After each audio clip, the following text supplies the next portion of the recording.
Welcome to the Frequency Labyrinth. I am Adrienne McDonald, your host. This podcast is for you if you're done with surface level self-help and ready for something deeper and actually transformative. Around here, we work with ancient wisdom, human design, gene keys, and shamanic practices, not as knowledge to collect, but as tools to live by.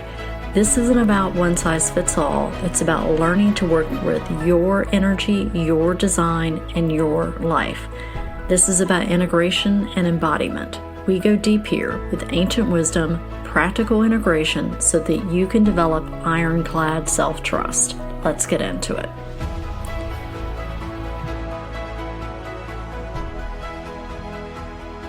Hello, beautiful humans, and welcome back, or welcome if it's your first time. We have a treat today. I have invited one of my Celtic Shamanic practitioner training buddies, one of my peers, to join me today to talk about our experiences in training and how Judy is working with this practice in her work now.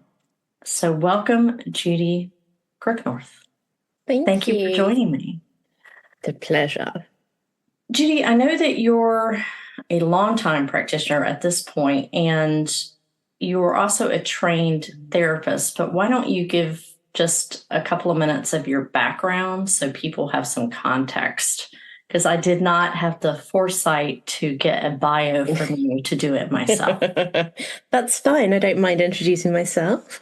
So I came from a background of complex, traumatic childhood and always wanted to help and felt that that was my in. There was some sort of connection between my trauma and my helping.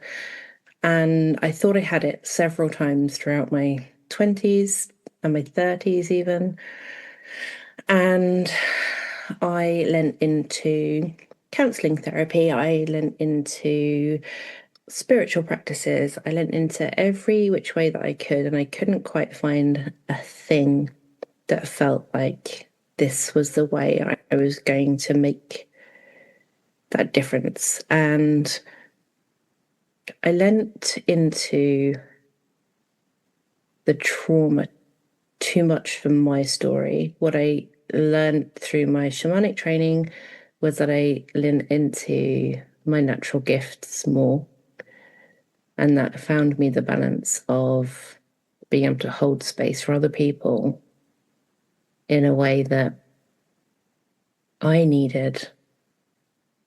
When I was on my journey, I wanted somebody who could hold space without overlaying their own story on me. And so many practitioners in helping areas now don't have the ability to be what we know as the hollow bone, to be a conduit for healing without bringing your own stuff with you. And it's no easy task. It was an interesting accumulation, but everything I found that all the things that I've done, and I berated myself for my ADHD brain of I'm going to do this course, I'm going to do this course, I'm going to do this, I'm going to collect all these certificates. But actually what I found now is that I've collected all of these skill sets. They're exactly what the clients I'm meeting are needing. So I've really settled into a space of this is what it was about, which is quite lovely. I think it's really interesting that you brought up a lot of people in the healing arts, and I would say even outside of therapists, bring their stuff into the room with during the process. Because I think that's one of the most challenging things I see out there is, and I don't think that in any healing modality, this is emphasized enough about the concept of being the hollow vessel, the hollow bone, right? Yeah. And I don't think that people realize the amount of work it takes My goodness. to embody that. Because sometimes it's really hard. I know I have stepped away from, hey, I can't work with you because I'm not in the space right now to do that. Or I can't work with you because I don't think we're a good fit, because I knew I couldn't hold the space. Have you had that experience too? Absolutely. And I think there's been several times I've stopped in my training and gone, right, I'm ready to provide healing. I can help people. And actually what I've done is created trauma bonds with people because I've just attracted somebody who's in the same story that I am, and I wasn't in a position to help. And I think that's why we see it so often, because it is hard. It is really hard to go through that, because you have to go through all of that for yourself to be able to hold that space. And I've had people, and I don't think, I won't start two sentences there. I don't think I'll ever be at the point where I'm ever done. I think there will always be another layer to the onion. And I used to feel that that was incomplete. I actually feel like that's due diligence now. That's CPD. That's an ongoing development for me, that I will constantly be looking to see if there's anything else I can peel off. And I think because of that, there's always going to be somebody I'm going to meet that's at a stage that's beyond what I can hold space for, beyond what I have capacity for. There will be a stage beyond what I'm at. There's certain experiences that I just won't hold space for, because I don't think, not that I don't feel qualified to do it, I just don't feel, it doesn't feel aligned for me to be holding space for people, specific people. And it was a journey in that, in actually saying no. I said yes far too many times and held space for people. And that was always one of my things, was the never saying no. I always said yes. And it was actually when I did your booklet you did with human design, and it does all the breakdowns of everything. And it laid out in there my personality on paper. And I was like, okay. And it was, can say yes too often. Okay. Yeah, I do that. That is the shadow side of a gift. It's the shadow side of a gift. And it was amazing. And it felt lovely to be seen and understood and defined by something else other than my trauma, which I was for so many decades. And this was about gifts, and it was quite beautiful, but it did call me out for taking on too much. The human design blueprint does have a tendency to do that. It's like, okay, I'm going to call you out, even if you don't want to be called out. Stripped bare. Sometimes you'll look at something and go, that's not me. And then you think about it and go, man, yeah, it really is me. Yes. I have that with cards sometimes, quite often, if you do a card pull, and I'll be like, yeah, that's not landing right now. And I'm really dismissive, and I'm like, come back to that. And I'll come back and I'll be like, 100%. Cards are always calling me out too. But 100%. Did you start with Celtic shamanism, or did you start with a different form of it? I came through witchcraft and through that spirituality route, and it didn't land for me. I wasn't looking for a religion at that point. I didn't know what I was looking for. I just knew at that point that I wasn't looking for that. And I looked into Buddhism, and I just kind of went all over looking for all sorts of things. And like so many of us, I think it was a podcast that I picked up of Rhonda's, and I was like, I like how she talks. Mm-hmm. I like how she explains things. I like that she's not dictating. And I lent into the free stuff, and it all kind of made sense. And I've got Celtic ancestry, so I'm Welsh by birth and by parentage. So I have a link into that kind of Celtic world, and it's always felt like a really kind of sacred part of me, despite not living in Wales now. And it kind of sang true. But I think the beauty of the teachings through the Centre for Shamanism is that it is very much take what resonates, leave what doesn't. And I know so many of us say that, but it's so true. There's no no book of truth or this is the way it must be done. It is whatever works for your journey, take it, leave what doesn't. And I love that. And that's very much how I approach the rest of my kind of spiritual approach, I think, with picking bits up. Yeah, I think that's what drew me to the Center for Shamanism too, and Rhonda, was the fact that it's like, here are some ways of doing this. Here's the framework, but you also have to make it your own. And I think that's what's so attractive about that particular path. And I of course have Scotch Irish in my ancestry, so I think that was another reason why I was drawn to that particular lineage to study. And I had studied a flavor of shamanism that came out of South America, but it just never landed for me. It just didn't. It was a good academic study, but there was no, like, I didn't feel it. I didn't feel it. So it was, when I found Rhonda, I was like, I found my people. Just feels like that. Yeah. It's lovely, that connection. It's, yeah. So one of the things I wanted to talk about was, and I'm not even sure that, and this might not have an answer that can be broken down into something simple, because I think it could be simple but incredibly complex at the same time. But how do you recognize when one of your clients or patients, depending on how you define them, has something spiritual going on versus something that's emotional? Oh, you love these questions. It is both really simple and really complex, in that I am an intuitive healer. So I will get a sense before a session of what's needed, or I will get a pull on a conversation to follow that thread. And it is an undeniable knowing that I in that sense, when I'm in my shamanic therapist guides and I'm tapped in with my guides, that I can't ignore. And I think in my mind, they are all part of the whole.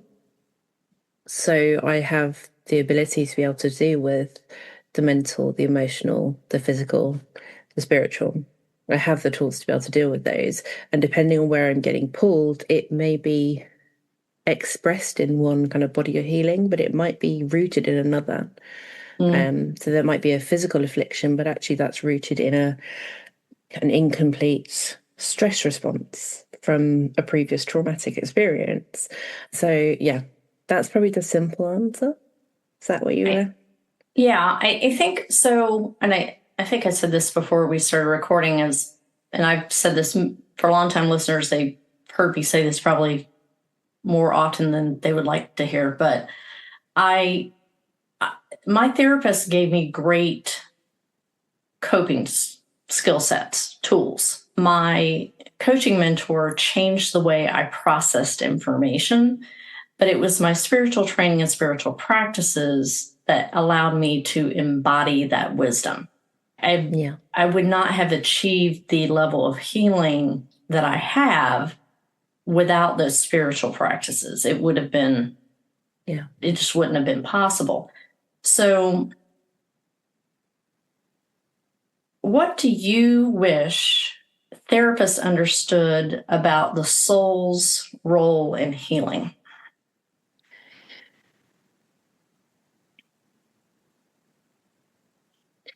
I think a perspective shift to realize the soul is not defined by trauma. The soul experiences trauma, but it has a perpetual ability to be able to recover, to grow, and to choose a compassionate outgo. I think what I experienced from a traditional talking therapies experience was labeling, was you have this, this, and this, and all your symptoms are all because of this. and you've now been put in a nice little tidy box, and there'll be medication that's attached to that, and we'll sit and we'll talk about it, and we'll scratch the surface, but we'll never go deeper. But the soul has an innate wisdom itself to heal if we have the skills and the willingness to tap into that and listen. So in shamanic practice, there's a concept called soul retrieval and power retrieval. And what I found in my personal experience is I attribute that to a large part of the healing that I did in that spiritual and training and ritual space, right? Because I've talked to a couple of therapists about this, of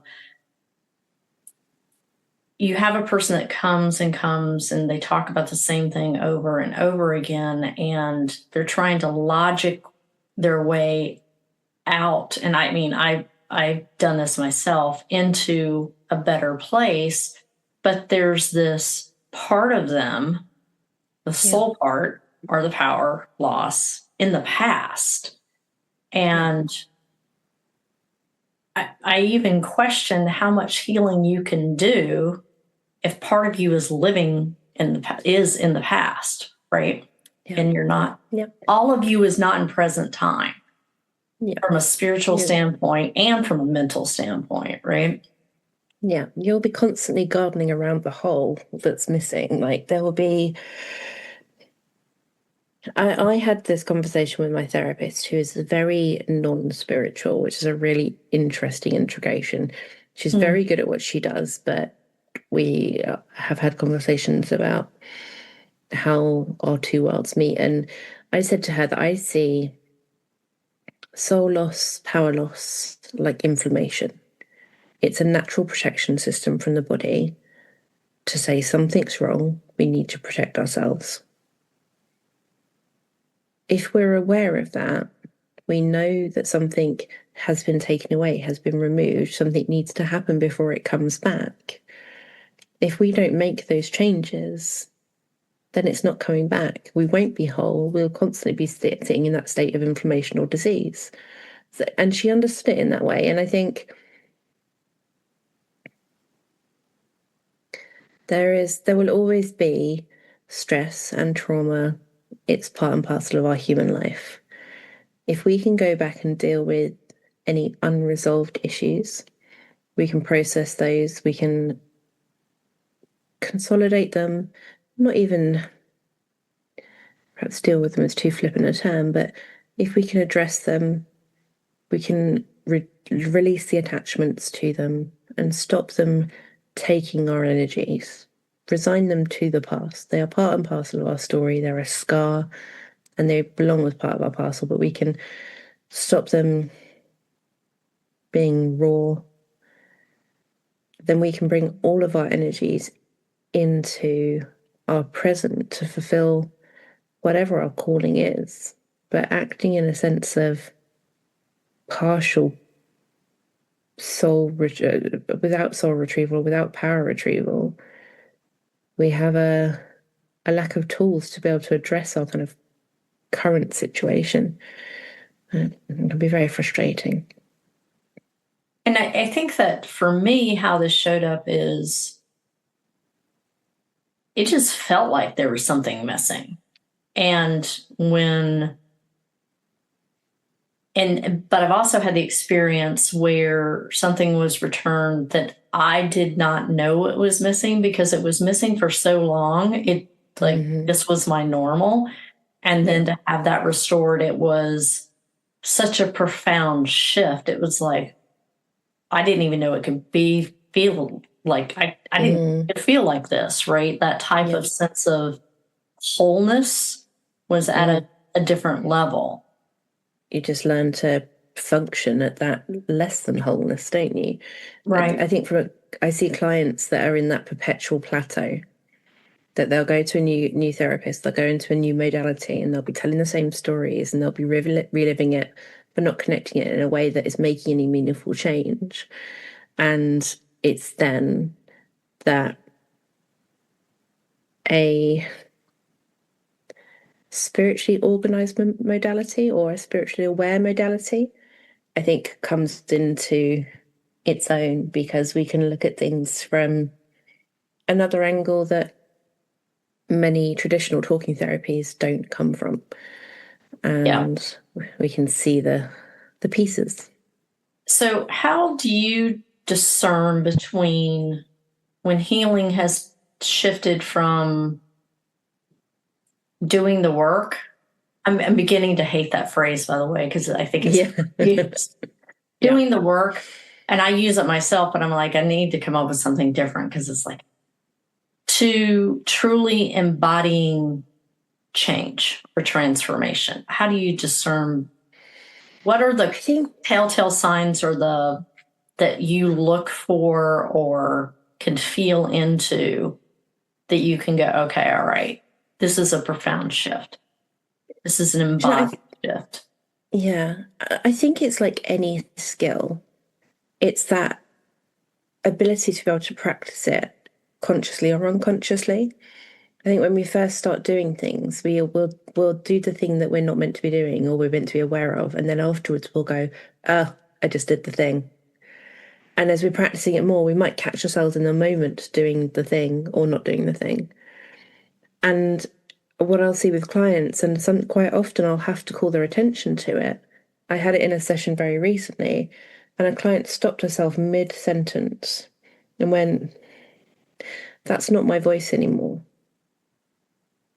I would say it like this. And I was like, that right there, that is your progress. That is your win. That is where you have retaken authorship of your own internal narration. And it's those, oh, I got all the emotion then. Oh, I love that feeling. It is a beautiful feeling. It is a beautiful feeling. Just amazing. And I think it's that when we look back and go, oh, I haven't done that for a while, from ourselves. And I do it as well. And I mean, I am on this journey as much as any of my other clients are. And that's what I love about this work. There is no hierarchy. I hold space walking beside you. I am not guru-ish and giving you all the fixing things. And I think it's an amazing thing when those shifts work. I think the flip side is when people are not ready for that shift. And that was a really hard thing for me as a therapist to be accepting of, because I knew the path that they needed to take, but that wasn't their time to take it. And I had to release any attachment to that, because their journey is their journey. And if it's not their time to do that, there's other stuff they need to be doing. And yeah, that was hard. That was hard because I internalized that as not as a failure, but as I'm not doing it right. That happens in the coaching world too. And I think for me, it brings out that savior archetype that I've got so strong. Yeah. I call it my Mighty Mouse. Here I come to save the day. I was going to say, mine swung in like Tarzan. Yeah. And that's, I think that will be one of my lifelong challenge points of being able to slow my roll and not do that, because so often it comes up in my human design, my personality sun, which is like the lion's share of my gifts, the gift of it is foresight. So I can see a lot of different paths, a lot of different ways. So it comes so natural to me. I'm like, why can't you see this? Because A, they're not ready, and B, that's not my place. And that's probably one of the strongest things in the training that came through, was dealing with that challenge of the savior archetype for me. And I think that when you said, I don't want to be a guru, I walk along the path. I also feel like that was something that was very strongly coming out of the training as well, because there's a sense of responsibility in the community that comes with that training. Yeah. And I feel like that'll lead me into my next question. we talked about what you wish therapists knew about the spiritual side of the house and soul's role. What do you wish that the spiritual practitioners out there understood about trauma and the nervous system, like the therapist side of the house? I think, and this may be very coloured by my experience with non-spiritual therapists, with non-therapist spiritual people. I think there is a responsibility in managing, dealing with soul in any way, shape, or form to be educated, to be informed, because we cannot interact with one part of the being, whether that's soul, mind, body, whatever it might be, without affecting the rest. And it seems to be more therapists who go into spiritual work who will continue the academic learning than the other way around, in my personal experience. And I think there is a responsibility to challenge cure-alls. From a spiritual perspective, there are so many: drink this herb, do this ritual, burn this bit of string. And none of these singular things will fix anything, because nothing needs fixing. Nothing is broken. There is no, I was getting snake oils as like salesman. There's so many kind of offers of just do this or go on an ayahuasca retreat. I know so many people who've had phenomenal turning points in their journeys after responsibly engaging with some of the dismissed medicines, but they are used in collaboration with other practices. They're not go and live for 20 years on your own in the rainforest and just eat mushrooms. I genuinely saw that the other day. That's why that's on my mind. Literally, this advert said, if you want to lose all of the damage that modern day society has put on you, 20 years in the rainforest eating off the forest floor, you'll be fixed. It literally said fixed. Like, the fact that that even exists is ridiculous, because there'll be somebody in their journey who is desperately looking at a way off that plateau and will fall into that. And it's the ethics. I think that's where we're getting to, isn't it? Which it really back. It really is the ethics. I mean, we find that a lot. I think culturally, especially in the West, particularly in the West, we want that quick fix, right? That silver bullet solution. Do this one thing, and then in the coaching industry, especially, that it's all like, well, you can manifest it, or you can do it's very surface level stuff. Now, I will say, I've been doing this for I've been in coaching and consulting industry for about 12 years since I left corporate, and a lot has changed, and there is a lot more discernment now, because I think enough people bought into that they're now asking different questions, and the level of trust is bummed out for so much, because there's so much noise online and so much bullshit online that it's like, and most of my clients come because they've already done a lot of stuff, and they're like, okay, I've spent a lot of money, I've done a lot of stuff, and it didn't work. And like, how do you, there's like, and usually I can tell pretty quickly if I can help you or not. Yep. And I'm not going to take your money if I can't help you. It just doesn't work that way for me. I've got to have a reasonable level of confidence there if I'm working with you one-on-one. And I think it's good that we're seeing this shift of discernment. And I've seen a lot of people fall out of the industry over the past probably 3 years.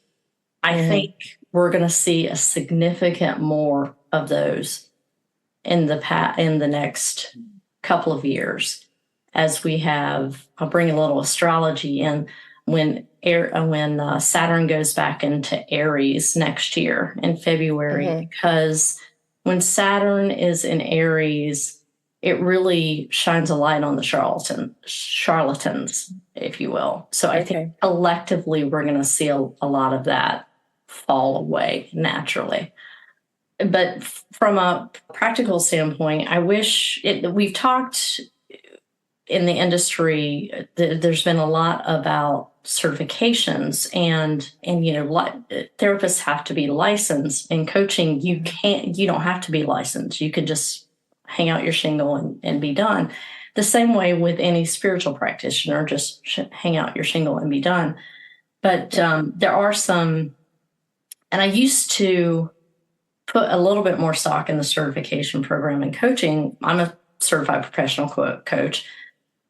But when I started seeing, well, you can pay $19 and become a certified professional coach, and it's endorsed by the ICF in a weekend, I'm like, come on, guys. Or you can be a shaman in a weekend by paying $49. Yeah. I think I'm like, okay, all right, that's concerning. And what I've chosen to trust is, okay, if you go down that rabbit hole, that'll make you crazy. So, so hold the space that you're meant to hold, and your people will find you. That is the path that I genuinely, absolutely.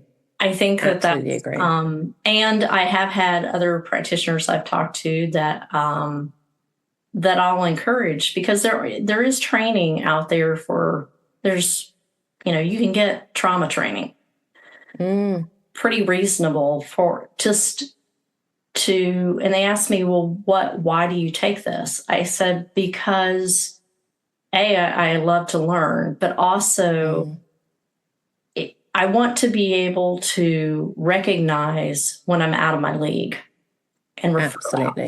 And I have several therapists that I'm like, you know what? You need this type of help. Let me refer you to someone, because you got to take your ego out of it as a practitioner. I think that's the one thing around the spiritual practitioners and the coaches and whatnot. You have to take your ego out of it, because it's not about you. Yeah. It's about the other person, right? Absolutely. One of the things that was very apparent as we were going through training is you are a phenomenal storyteller. Thank you. And I always looked forward to hearing what you were going to come up with in your different sessions that I got to experience around the stuff that you've done. How are you working? Because I know you have to be working that into your work now. I do. Do share.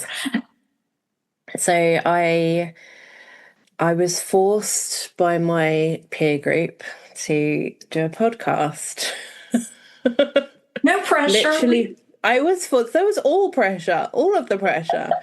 I had no idea about the voice thing. I didn't think I had a particularly soothing voice. Oh my gosh. Genuinely, never ever heard that before that session. Now everybody says it. And I'm like, have you been talking to somebody? But I'm super grateful, because it was entirely out of my comfort zone. And it has provided, I get messages from people saying, 15 minutes just saved my weekend from going bad. I didn't throw my whole weekend away because I was having a bad day because of the tools in that 15 minutes. And it was lovely. And I use that storytelling in my shamanic practice in a way of bringing people into a place of safety, because the majority of people that I find are coming to me at the moment are looking for that, are looking for a place of safety. And I can create that, and I can create stories where they can refine that, where they can find the healing they need, where they can escape if they need to. And so often it is very guided. There is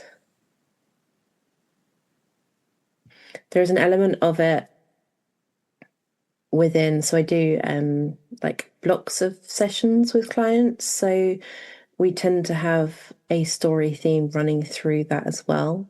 So we will pull out parts of where they are and what they need to be, and we will work on, one of my favorite ones at the moment is like regaining the right to self-define, rewriting their own story, and gifting that back to people with the ability to be able to take out what they don't want. It's their story. They can write however they want. They don't have to be what they've always been told they've been by people that have no right to tell their story for them. And I love that. Story has always been really important for me. And I've written stories since I was really young. And I think that's the Welsh blood. Like, there's lots of story that run through Wales. So yeah, I love that you recognise it's all that. Thank you. So I'm going to put a link to Judy's podcast in the show notes. Highly recommend. Like, her voice is magic, especially if you have you put your headphones on and you're just transported into this sacred healing temple of light. It really does transport you there. I feel like Judy will be writing a book sometime. I feel like no pressure, Judy, but I feel like don't start again. I feel like that will be coming next. There potentially will be. No pressure there. Just a little nudge, You don't do nudges. I'm an Aries, man. That's what we do. What? Oh, I know what. What is your favorite season of the Celtic Wisdom Wheel? I'm really leaning into the idea of the darkness at the moment. And the beauty of the Wisdom Wheel and the Celtic approach to that is that everything's born from the darkness. So whilst the traditional New Year is in January in the middle of winter, that doesn't feel right. Never did feel right to me. And it wasn't until Rhonda took us through that wheel and naturally the spring became the beginning of life, the growth. And I was like, of course, why would we be trying to correct all these things or do new things when we've got hermit energy going on? We want to be cuddled up with blankets. We don't want to be doing new things. There's no bouncy lambs out there or anything. And I love the idea of everything born from the darkness. But I always really struggled with the idea of the void. When we first visited the void, I basically turned around and went, no, thank you. Goodbye. Why don't you tell people what the void is for context? The void is somewhere I didn't want to be. I can feel it now coming back as a memory. Physically, I can feel it. We're invited to the void, and Rhonda told us the void was somewhere lovely and relaxing and she could just chill there. And no, what? Oh, you joking? No, it was awful for me. It was like some sort of horror movie when they're going to go downstairs. And I was taking a step into this void, this space of nothingness. It was pure black. There was no sight. There was no sound. There was no reference points. There was just me. And no, thank you. I'll come back at the end of the session. Thanks. It was so intense. And that was at the beginning of our training. That was in the light and dark sections. And we revisited it later on. And I tried in between. And I had the sense of the story of Narcissus. So I had the echoed voice. And I was like, well, that's not even any better, is it really? Come on. What happened? I was looking for like a comfy duvet, or I was going to chill out in a hammock. Just going to have all this thrown back at me. But revisiting it now, it wasn't because it was empty. It was because it was so full of potential, of possibility. Ooh, there was so much there. That's interesting. That's interesting. The first time I got dumped into the void during a shamanic journey, that was not the intent. It was, we were supposed to be doing something else. This, I think, it's in Rhonda's journey into Celtic shamanism, a 6-week course. Okay. And I jumped in, and I came out, and everybody was sharing their lovely stories. And I was like, I got nothing. And she's like, what do you mean? I said, it was dark. There was nothing there. I don't know what was going on. I didn't want to be there. And she's like, she took you to the void. And I'm like, what the hell does that mean? Don't do that. I had a very similar reaction. And then, but now I never thought of it as like potential, but I definitely can see that. Like for me, it's that liminal space where if I've got too much noise going on, that I'll do a journey to the void, and it like calms everything down so that I can just be and allow and surrender, which again, all of those things are very difficult or challenging for me anyway. But it's something, and much like yourself, I never thought the year beginning in January made sense to me. I started like waking up to the year around my birthday, which is late March, right after the spring equinox. And I'm just like, but I used to really dread the winter and the darkness. And I look forward to all the seasons now and appreciate winter so much more than I used to. So much more than I used to. There's a richness in the soil of it all. Yeah. So we're coming up on time. And what else would you like to share? What else would I like to share? I guess I would love for people to know that there is never any need to outsource your own power to get to where you want to go. There will be people that will stand alongside you. There will be people that teach you new tools. There will be people that block your path and redirect your routes. But you will always have the ability to get where you're going if you're brave enough to face your own stuff. Now, I usually sign off my podcast with find beauty every day and seek the magic in the mundane. So how do you find beauty every day and seek out the magic in the mundane? I struggle with it, actually, and I have to actively remind myself. So I have a gratitude journal that I do every night as I go into the new. I look back and I will find the bits that were unexpectedly rich, not even good or bad, just I felt emotions entirely thoroughly. I sat with my dog and really connected, or I love acknowledging moments that have passed. And I quite often collect bits of nature to bring home. I say that as I'm looking as a bit of tree that's fallen off that's covered in lichen. It's beautiful, and I put these things around so I can be reminded that this is a stick that somebody would probably have walked past or kicked out of the way, but actually now sits on my altar as a reminder of beauty and simplicity, just being exactly as it is.